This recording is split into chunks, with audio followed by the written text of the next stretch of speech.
Thank you for listening. You're tuned into KPOO San Francisco 89.5 FM.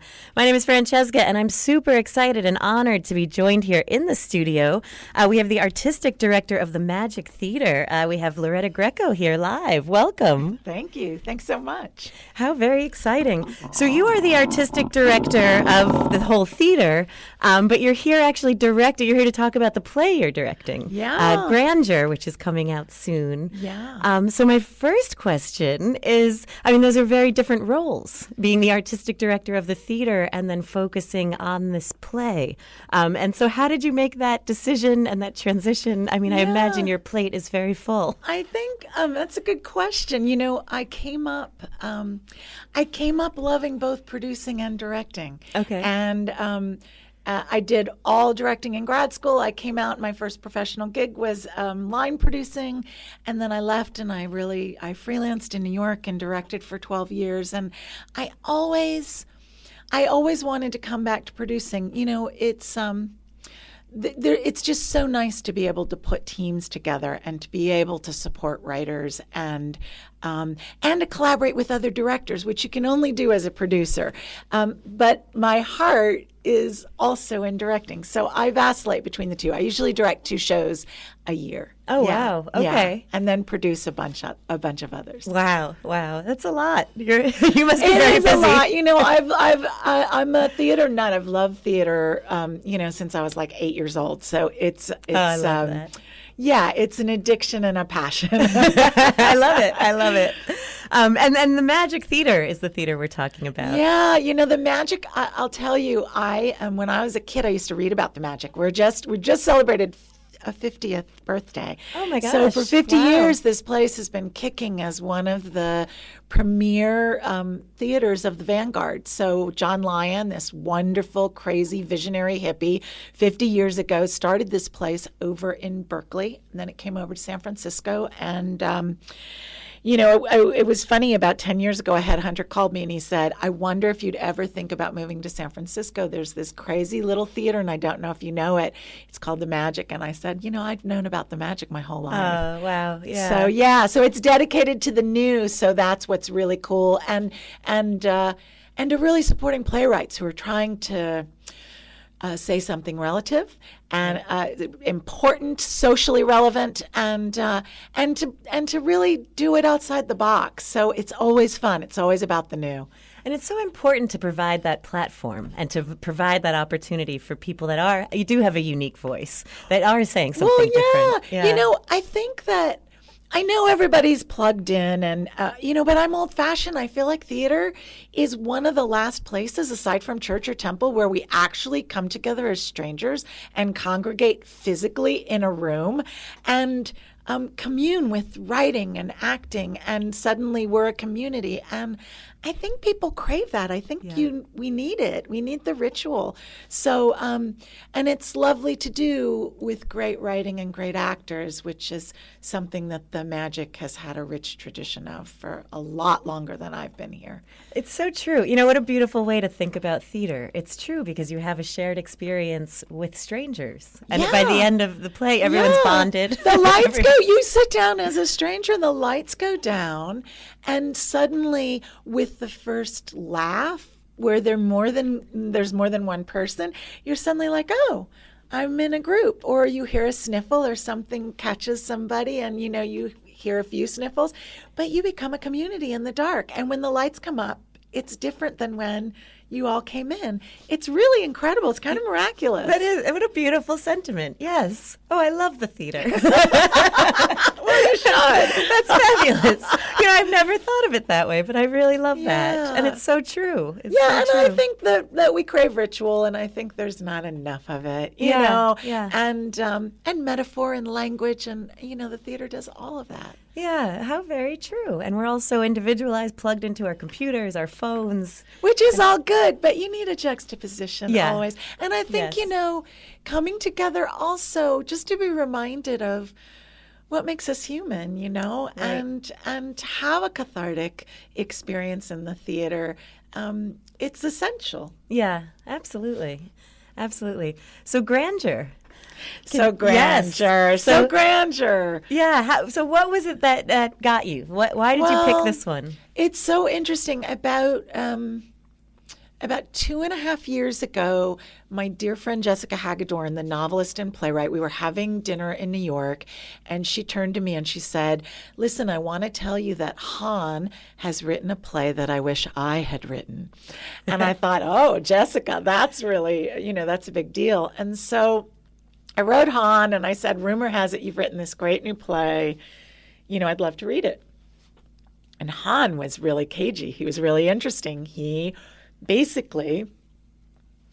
wanted to make sure that I knew who Gil Scott-Heron was before he sent me the play. Okay. Now the Yeah. play is fictitious. It's a fictional meeting between Gil Scott-Heron and a fictional journalist, and but he really quizzed me before he sent me the play. And what was interesting is I knew who Gil Scott-Heron was. I knew Whitey on the Moon and The Revolution Will Not Be Televised, Right. and maybe a couple others. And I knew he had been sampled, and I had read the New Yorker feature on him right before he passed. And of course, I've learned a lot more about him. But finally, Han sent me the play, and I loved it instantly. I just loved it. It had a kind of mystery, and it had a kind of intimacy, and it felt incredibly relevant. Not in an agitprop way, but in a, like, life's too short to do frivolous things. I mean, it's a beautiful piece of entertainment, but it's also really rich and profound and true and really authentic. And so I said, "Can we read it?" And so we did a reading at our Magic's Virgin Play Festival 2 years ago in December, and it was the first time Han had heard the play out loud. Wow. And ironically, the exact same cast, Sophia Fredericks and Raphael Jordan and Carl Lumley, had done that first reading. Wow. And then Han and I worked on it. We took it up to Ashland. We worked on it at the Black Swan Lab at Oregon Shakespeare Festival with a bunch of other actors. We did another reading of it this past December. And, it's kind of cool because aside from the play, Han's first professional, his professional debut was made at the Magic 25 years ago. Oh, wow. It's really, isn't that beautiful? Cool. Yeah. And Han has taken a 16-year sabbatical, a self-imposed sabbatical from theater, and this is his first play back. He's been writing novels for 16 years. And so there's something beautiful about that synergy. Yeah. And that the play also sort of is inspired by the fact that Gil Scott-Heron didn't make anything for 16 years and then came out with this album, I'm New Here. So there's a lot of kind of synergistic, interesting juju that comes around the event of having Han. I love that. And It was meant to grandeur. be. Yeah, absolutely. That's fabulous. So what is the chemistry like? I mean, that's really an interesting dynamic on stage with a new up-and-coming journalist and then Gil Scott-Heron. It was fascinating. Well, right. And I think, what's interesting is it's a young African-American who is hungry to become, and he's in his early 30s, so he's kind of a late bloomer for a guy. And then there's the great Gil Scott-Heron, and I think that, Han probably wrote this for a myriad of reasons, but one of them is that it gave him an excuse to spend 8 months a year with Gil Scott-Heron as he imagined what this meeting would be like. So, Brother Heron's, his personality, his size of spirit is enormous. Right. He was an incredibly brilliant man, a musicologist, a bluesologist, but he was published by 21. He dropped out of Lincoln. He dropped out of school to write his first novel at 19. So at 21, he published his first murder mystery and a book of poetry. By 25, he had another book published and 3 albums. Wow. So, I mean, Wow, he I was didn't realize how young he was. incredibly prolific, and people think of him as the godfather of hip hop. Right. And he really, I mean, he will say that he stood on the shoulders of others in terms of spoken word, but what he did was really amazing. So for this young African American journalist, it's terrifying, it's humbling, it's challenging. At the same time, he wants the story of a man who rose and who fell. And so, Gil Scott-Heron is a kind of tragic hero in the play. And I love tragic heroes because there is the ability to have catharsis. I love second chances, second acts. And Gil Scott-Heron got one. Right. 16 years after being thought of as washed up and an addict, he came out with this extraordinary album, and passed at 62, way too young. Right. And so, I find it very moving, the ebbs and flows of any great life, of any, artistic genius, trajectory, that there's usually, there aren't all highs, there are lows as well. Right. Absolutely. And that fine line that such brilliance and creative people walk, that they're human. They're still human. Absolutely. And he's so adamant that he's not a victim, that he's made choices. And he's so adamant that although he may have disappeared from the public eye, that he's still been creating all of his life. So it's really interesting. The piece is... It's beautifully acted. I mean, I'm going to brag on the actors for a little bit because they're just, the play is incredibly emotionally viable. It's dramatic, but it's wicked funny, and it's fast, and the language is like a score because Han is all about rhythm. Gil Scott was all about rhythm. Right. And so, getting inside the music is such an extraordinary endeavor. And these 3, we're in the point of the process where we're just entering tech rehearsals. So, we start previewing this coming Wednesday, the 31st.